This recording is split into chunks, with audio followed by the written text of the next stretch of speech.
Muito boa tarde, a paz do Senhor a todos. Chegamos mais uma vez na sua casa, na sua residência, talvez aí no seu sofá, no seu quarto, não importa. Temos aqui um assunto, uma pergunta sobre um de nossos irmãos inscritos, sobre o livre-arbítrio. O que vem a ser isso? Quais as diretrizes, os cuidados que se aplica ao livre-arbítrio?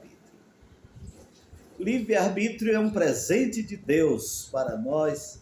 Deus, na sua infinita sabedoria, deixou-nos o livre-arbítrio. No livro de Gênesis, no capítulo de número 2, versículos 16 e 17, nós temos aqui o texto, onde se inicia o livre-arbítrio. E ordenou o Senhor Deus ao homem, dizendo: de toda a árvore do jardim comerás livremente, mas da árvore da ciência do bem e do mal, dela não comerás, porque no dia em que dela comerdes, certamente morrereis. Está aqui o texto bíblico que trata sobre o livre-arbítrio. Ele nos deixou o livre-arbítrio para muitos propósitos. Livre-arbítrio significa decisão própria, segundo a nossa gramática.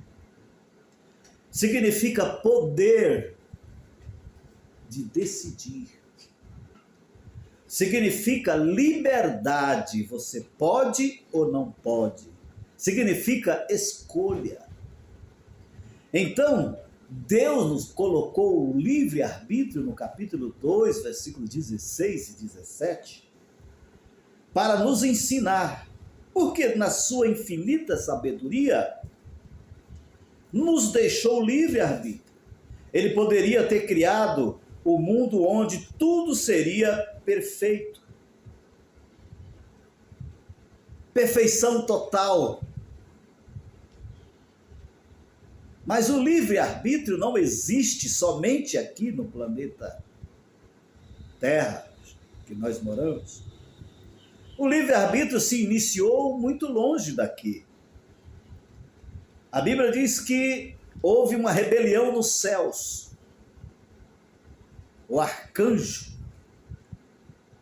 o querubim ungido de Deus, fez uma escolha. E o texto da Bíblia diz: subirei ao mais alto dos céus e lá estabelecerei o meu trono. Se no céu Deus colocou para os anjos que são superiores a nós o livre-arbítrio, a escolha, Deus não quer controle total da sua vida. Não. Ele colocou-nos neste planeta para nos ensinar. Ele disse Deus ao homem: de toda a árvore do jardim comerás livremente. Aí o versículo 17 nos diz: mas da árvore que está no meio do jardim, dela não comerás, porque no dia que dela comerdes, certamente morrerás. A escolha está na mão sua. É você que decide se quer, se tem o poder, se tem a decisão, se tem a liberdade, se tem a escolha para determinados fins. Deus não quer nenhuma coisa mecânica. Deus não quer nada controlado por Ele ao extremo. É lógico que Deus quer que você seja salvo, que você venha a ter o conhecimento da palavra, que você tenha decisões corretas, que você seja um homem de bem, uma mulher de bem, um jovem de bem. Mas para isso há decisões a serem feitas. Livre-arbítrio nos diz aqui: Deus poderia ter feito tudo perfeito, onde não haveria nenhuma escolha, onde alguém não podia opinar por nada. Mas o texto diz que O Senhor plantou um jardim no Éden e ordenou o Senhor Deus ao homem, dizendo: de toda a árvore do jardim comerás livremente. Você é livre. Aí o versículo 17 vem: mas da árvore da ciência. A preposição mas, ela requer um certo cuidado. Porque a preposição numa frase tem muito significado. Exemplo, você vai caminhar em uma vereda. E nessa vereda, ela não é uma estrada, é uma vereda. Tem mato de um lado e de outro. E alguém diz para você, ó, você vai por aqui nessa vereda, mas tome cuidado. Existem animais peçonhentos no chão, existem animais ferozes de um lado e do outro da vereda. É isso que Deus está dizendo para Adão. Você comerás livremente de toda a árvore que está no jardim, mas da árvore da ciência, do bem e do mal, dela não comerás. Aqui está a escolha. Aqui está uma coisa chamada livre-arbítrio. Se o homem fosse mecanizado e fizesse só o que Deus mandasse, ele não teria oportunidade de errar e aprender com seus erros. O livre-arbítrio na vida do homem é o poder de escolha, é o poder de errar, é um poder de ser feliz acertando.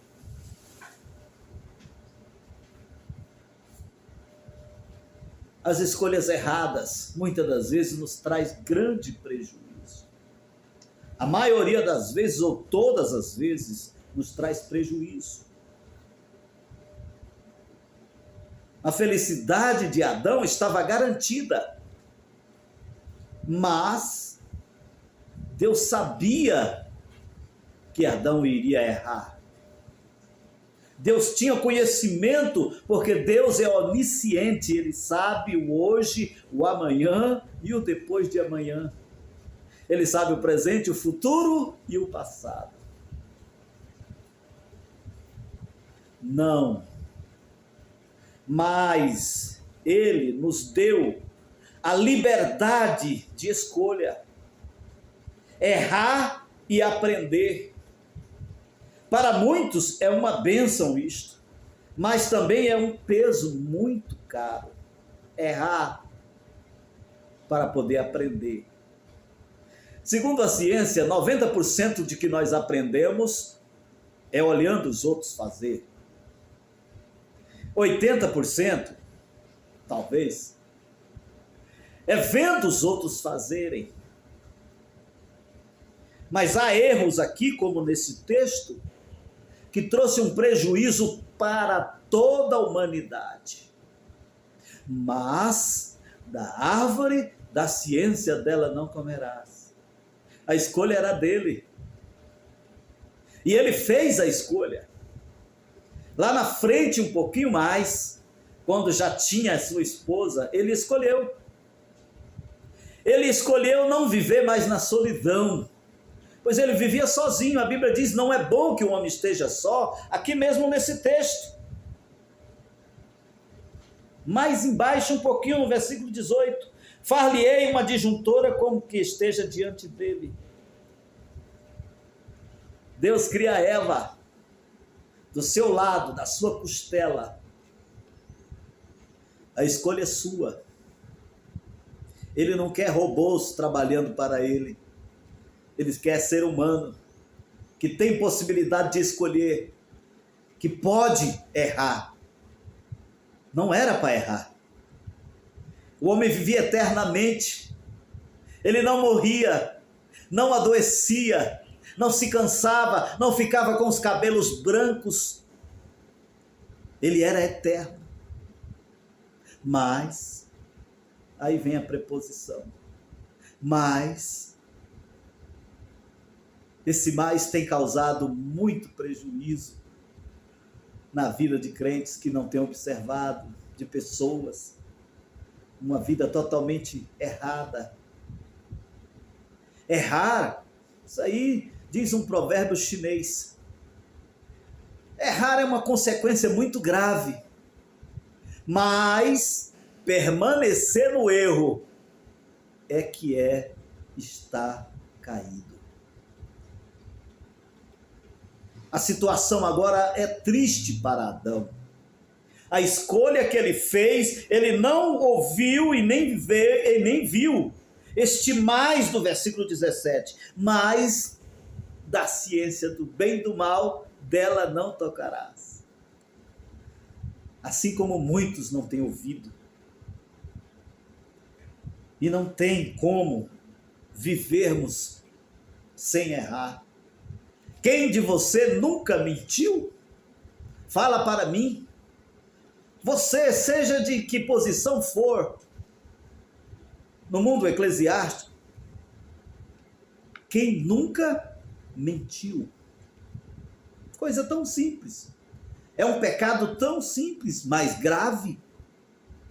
Pois a Bíblia diz que os mentirosos não herdarão o reino. Mas colocando assim, a vistas largas, quem nunca mentiu? Quem? É uma pergunta que não tem resposta.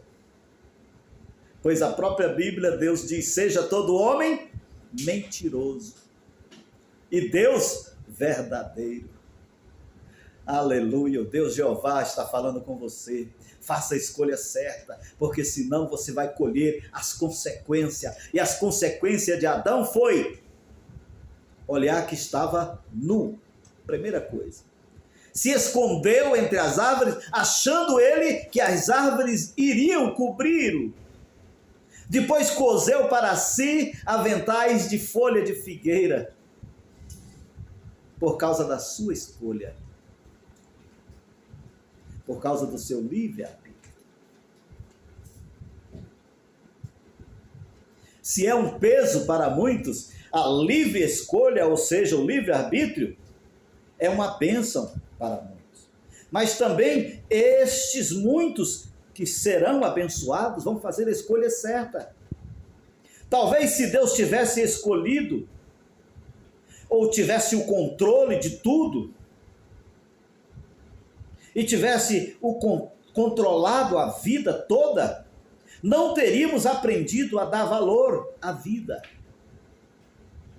E na dor, no sofrimento. Eu me lembro agora do grande mesmo, como eu digo grande, é que não houve nenhum igual. Se você olhar a história do rei Davi, que homem capacitado, homem segundo o coração de Deus, diz as Escrituras. Mas ele fez escolhas erradas. Isto não nos isenta de escolher, às vezes, erroneamente. Davi escolheu, fez a sua escolha e colheu as consequências. E as consequências foram que Deus disse: a espada nunca se apartará da sua casa. Davi nunca deixou de ser Davi por ter pecado. Deus não acobertou a sua falha, o seu pecado grave. Eu ouvi de nosso pastor líder uma vez dizer o seguinte: se Davi fosse nos dias de hoje, ele não serviria nem para ser diácono da nossa igreja. Se ele vivesse hoje. Mas Davi não deixou de ser Davi. Ele era e foi o maior rei de Israel. E dele veio o nosso Cristo. Dele veio a semente da mulher que esmagaria a cabeça da serpente. Errar, diz os chineses, é grave, mas permanecer no erro é que é mais grave ainda. Seu livre-arbítrio está bom? Já pensou se Deus pudesse controlar tudo mecanizado? Nós nunca aprenderíamos a dar valor à vida, a dar valor ao sofrimento, nas escolhas erradas que fazemos. E pasme, as escolhas erradas nos fazem crescer. O livre-arbítrio nos ensina a responsabilidade. Pense naqueles que se afastaram do Senhor. Mas eles têm a opção de retornar, de mudar de vida, que é o maior presente que Deus nos deu, o livre-arbítrio. Eu espero que com esta palavra eu tenha respondido muitas perguntas que existem. Não dá para responder todas. Sabe por quê? A palavra de Deus é infinita. O Espírito Santo de Deus, ele não está limitado ao homem.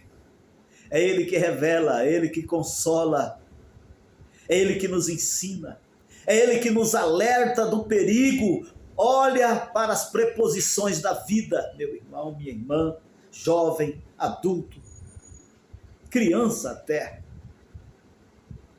Olhe para as preposições. Certo dia um pai, muito cuidadoso, comprou uma bicicleta novinha para o seu filho.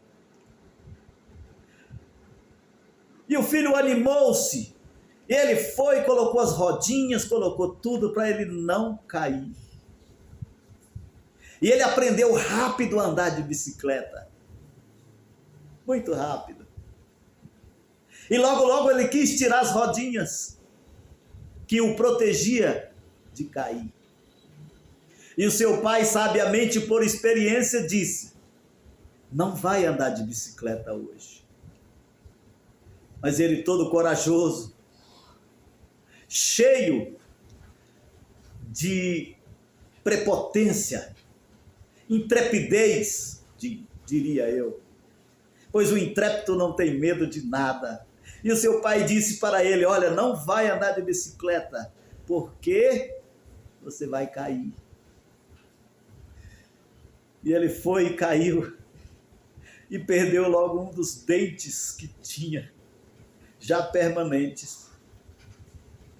Então, meu irmão, meu amigo, você que está nos perguntando sobre o livre-arbítrio, olhe as preposições que estão à sua frente. Quando alguém disser mais, preste atenção. Abra os seus ouvidos. Abra os seus ouvidos. Porque está escrito em Apocalipse: bem-aventurado é o que lê, é o que ouve e o que guarda as profecias que estão escritas no livro da vida.